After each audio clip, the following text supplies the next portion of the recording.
सचिन पायलट की एक जीत मानी जा रही है, उनकी मांगे मान ली गई, वो गहलोत के साथ में मंच पर दिखाई दे रहे हैं, बात स्पष्ट हो गई, कांग्रेस के लिए महत्वपूर्ण है। चुनावी रण में गहलोत पायलट मिलकर चुनाव लड़ते दिखाई देंगे और साथ ही साथ सबसे महत्वपूर्ण बात यह है कि पायलट और गहलोत के साथ में चुनाव लड़ने से कार्यकर्ता उत्साहित भी दिखाई दे रहे हैं, वो जो एक दूसरे के खिलाफ दिखाई पड़ रहे थे। अब दिलचस्प पहलू यह है कि पायलट को ऐसा मिल क्या गया, पायलट को क्या मिलने वाला है। कुछ लोगों ने कहा प्रदेश अध्यक्ष बन सकते हैं, ज्यादातर लोगों का यही मानना है कि प्रदेश अध्यक्ष की भूमिका में पायलट दिखाई दे सकते हैं, क्योंकि या तो प्रदेश अध्यक्ष या फिर सीएम ही मुख्यमंत्री के चेहरे का दावेदार होता है।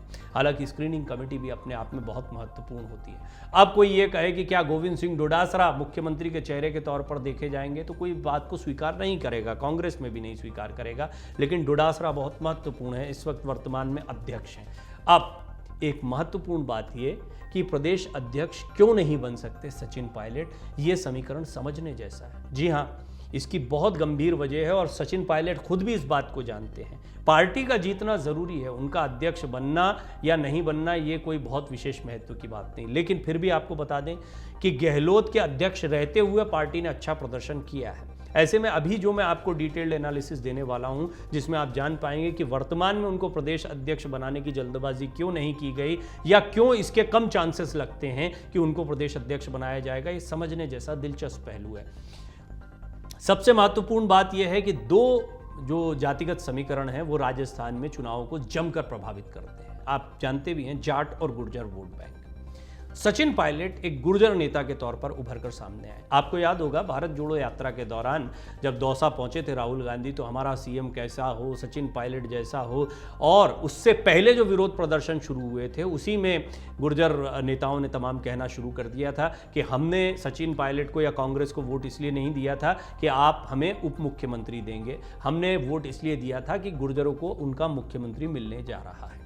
तो गुर्जर जो है वो इस बात को पुरजोर तरीके से रख रहे हैं कि सचिन पायलट जो हैं उनको मुख्यमंत्री बनना चाहिए। लेकिन जैसा मैंने आपको बताया कि समीकरण जो हैं इतने आसान नहीं है कि सिर्फ गुर्जर जो हैं अपने दम पर जिता ले जाएं राजस्थान में किसी पार्टी को। यहाँ जाट ये परंपरागत वोट बैंक माना जाता है कांग्रेस का, अभी तक कांग्रेस के साथ में रहे हैं, कांग्रेस का बड़ा सपोर्ट किया है, तो जाट समीकरण को समझना बहुत जरूरी है। गोविंद सिंह डोटासरा जाट समुदाय से आते हैं। अब कहा यह जा रहा है कि प्रदेश अध्यक्ष जाट रखकर, और सचिन पायलट चेहरे के तौर पर रहे हैं और सीएम अशोक गहलोत तो चेहरा है ही वहां पर एक तरीके से, लेकिन डोटासरा को भी साथ में रखकर इस जाट वोट बैंक को सादे रखना है। डोटासरा को हटाकर अगर सचिन पायलट को प्रदेश अध्यक्ष बनाया जाता है तो कहीं कोई गलत मैसेज ना चला जाए, इसको भी राजनीतिक विश्लेषक जो हैं वो मानते हैं। राजनीतिक विश्लेषकों का बहुत स्पष्ट कहना है कि कांग्रेस जिसने अभी तक रणनीति के आधार पर हिमाचल और कर्नाटक के चुनाव लड़े हैं, मध्य प्रदेश में भी कुछ इसी तरह की तैयारी हो रही, कई कैंपेन्स बनाए हुए हैं, वहां पर राजस्थान जो है उसके लिए चुनौती बना हुआ था। इस चुनौती में कुछ हद तक सफलता मिलती दिखाई दी जब दोनों नेताओं की रस्साकशी को थामते हुए दोनों को साथ में लाकर खड़ा कर दिया गया। लेकिन इसके बावजूद बड़ा प्रश्न खड़ा हुआ कि सचिन पायलट को क्या भूमिका दी जाएगी। देखिए कितना दिलचस्प पहलू है, आला कमान ने जिस तरीके से इनको साधा है और जिस सीक्रेसी के साथ इस पूरे मामले में आगे बढ़े, किसी को नहीं पता कि किससे क्या वादा हुआ है। लेकिन पायलट के सुर बदल गए। पायलट अब मंचों पर जाते हैं, पायलट बहुत स्पष्ट तौर पर कहते हैं कि मिलकर चुनाव लड़ेंगे। वो कहते हैं गहलोत मुझसे उम्र में बड़े हैं, मैं उनका बहुत सम्मान करता हूं। अभी उन्होंने पीटीआई को दी अपने इंटरव्यू में कई सारी बातें कही। ये वो बातें हैं जो बिल्कुल उनके पुराने अंदाज से या पिछले कुछ दिनों पहले के अंदाज से अलग दिखाई पड़ती हैं, जिसमें वो अपनी जनाक्रोश यात्रा निकाल रहे थे, जिसमें वो अपनी सरकार से कई सवाल पूछते दिखाई दे रहे थे, जिसमें उनके बागी हो जाने तक की खबरें आ रही थी। कई अन्य राजनीतिक दल, हनुमान बेनीवाल हों या अन्य दल हों, वो उनका समर्थन करते हुए उन्हें अपने साथ चुनाव लड़ने की बात कह रहे थे, अपनी अलग पार्टी बनाने की सलाह दे रहे थे। इसकी सुगबुगाहट तेज हो गई थी कि क्या वो अपना अलग दल बना सकते हैं। खैर अल्टीमेटम तक दिया था उन्होंने अपनी मांगों को मानने के लिए। उनकी मांगों को कुछ हद तक मान लिया गया है और इसको पायलट की जीत के तौर पर देखा जा रहा है। तो पहला पॉइंट तो ये कि पायलट की मांगे मान ली गई, वो उन्होंने बात मान ली। क्या बात इतने तक सीमित है और मांगे सिर्फ इसलिए उठाई गई थी कि इन्हीं मांगों की वजह से सचिन पायलट आगे बढ़ना चाहते थे? ये कांग्रेस के भीतर की राजनीति भी है, किसी से छिपी हुई नहीं है। और पायलट ऐसा कुछ गलत नहीं कर रहे हैं, गहलोत यही काम उनके साथ इतने लंबे समय से करते चले आए। यही वजह रही कि पायलट जिनको आलाकमान भी पसंद करते रहे, उनको मुख्यमंत्री बनाना भी चाहते थे, इसके बावजूद पायलट उस कुर्सी तक नहीं पहुंच पाए फिलहाल तक। लेकिन अशोक गहलोत जिनको कभी केंद्र की राजनीति में या राष्ट्रीय अध्यक्ष के तौर पर लाने के प्रयास होते रहे।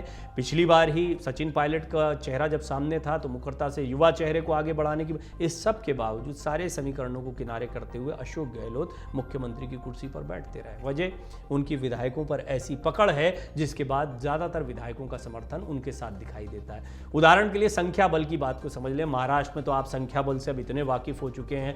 महाराष्ट्र पर हमने कई रिपोर्ट्स आपको दिखाई हैं जहां ये पता लगता है कि विधायक जिसके साथ है उसके साथ तो पार्टी चली जाती है। ये डर कांग्रेस के साथ भी बना रह सकता है क्योंकि विधायकों की ताकत अशोक गहलोत के साथ दिखाई पड़ती है। और अशोक गहलोत, हालांकि कांग्रेस की स्थिति किसी क्षेत्रीय दल जैसी स्थिति नहीं है।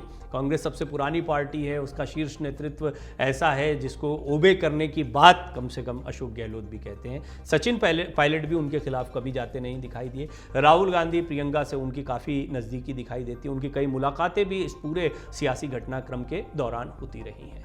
एक बात तय है कि सचिन पायलट और अशोक गहलोत दोनों को बैठाकर समझा दिया गया है कि पहले तो चुनाव को जीतना महत्व की बात है। चुनाव जीत कर आए, क्योंकि एंटी इनकम्बेंसी का फैक्टर है। रिवाज ये रहा है कि एक बार बीजेपी एक बार कांग्रेस आती है, बहुत सारे मुफीद मौके बीजेपी के लिए दिखाई दे रहे हैं। बीजेपी के इन मौक़ों के बावजूद अगर कांग्रेस की चर्चा हो रही है और कांग्रेस की इस लड़ाई को ज़्यादा समय मिल रहा है, बीजेपी जो है उसमें प्रधानमंत्री मोदी की रैलियां या बड़े दिग्गजों की रैलियों के अलावा ज़मीन पर अभी मुद्दे उठने शुरू नहीं हुए हैं। लेकिन ऐसा माना जा रहा है कि आने वाले दिनों में बेरोजगारी या अन्य मुद्दे जिनको उठाते, या पेपर लीक का मुद्दा है जिसको सचिन पायलट ने बहुत मुखरता से उठाया है, करप्शन जो कथित तौर पर वसुंधरा राजे के कार्यकाल में वो उसको उठा रहे हैं, उस करप्शन को, बेरोजगारी को, इन सारी चीज़ों को बीजेपी अशोक गहलोत के खिलाफ उठाएगी। लेकिन आप देखें अगर तो कुल मिलाकर चुनाव प्रचार कांग्रेस के इर्द गिर्द सिमटता दिखाई देता है। सचिन पायलट बहुत सारे मुद्दे पहले ही ले गए थे। ऐसे में बहुत मुमकिन है कि आला कमान की तरफ से साफ निर्देश मिले हों कि अभी पद की लड़ाई में मत पड़िए, अभी ज़मीन पर मजबूत करने की कोशिश करिए, सीटें अपने अपने क्षेत्र में ज़्यादा से ज़्यादा सीटें लाने की कोशिश करिए। और ये भी तय हुआ होगा निश्चित तौर पर कि दोनों के ही जो समर्थक विधायक हैं या समर्थक कार्यकर्ता हैं उनको टिकट दिए जाएंगे।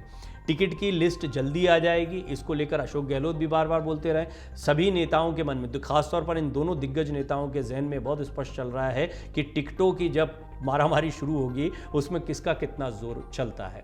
ये भी तय माना जा रहा है कि जो विनेबिलिटी फैक्टर होगा, यानी जिताऊ उम्मीदवार होगा, उसी को टिकट दिया जाएगा। उम्र का भी ध्यान रखा जाएगा।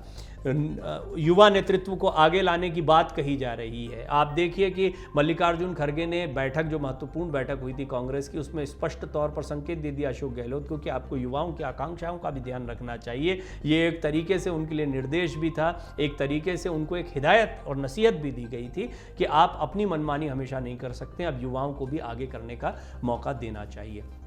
लेकिन जो दिलचस्प समीकरण है कि प्रदेश अध्यक्ष बनने से दूर दिखाई पड़ते हैं फिलहाल। चुनाव के ऐन पहले ये डिसीजन लेना, किसी भी तरह का बदलाव करना, कुछ सकारात्मक के बजाय नकारात्मक मैसेज न दे जाए।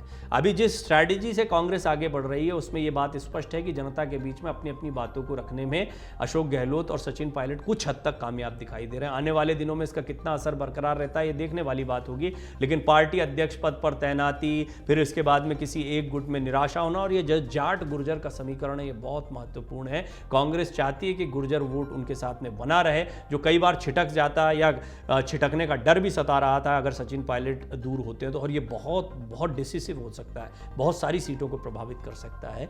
इसी तरीके से जाट वोट जो कि कांग्रेस के साथ में माना जाता रहा है, वो भी छिटकना नहीं चाहिए, उसको भी अपने साथ में लाने और रखने का प्रयास कांग्रेस कर रही है। इसलिए गोविंद सिंह डोटासरा अगर वो हटते भी हैं तो उनकी जगह कोई जाट चेहरा जो है बहुत मुमकिन है कि वो प्रदेश अध्यक्ष बन जाए। राजनीतिक विश्लेषकों का यही मानना है। हकीकत क्या है, फिर भी क्या पायलट से कोई वादा हुआ है, वो बन सकते नहीं बन सकते, इस पर कुछ भी कहना जल्दबाजी होगी। लेकिन फिलहाल इसके संभावनाएं बहुत कम दिखाई पड़ रही। अमर उजाला अब आपके टीवी पर भी। अपने स्मार्ट टीवी पर YouTube पर सर्च करें अमर उजाला, चैनल सब्सक्राइब करें और देखें ताजा खबरें, वो भी HD क्वालिटी में।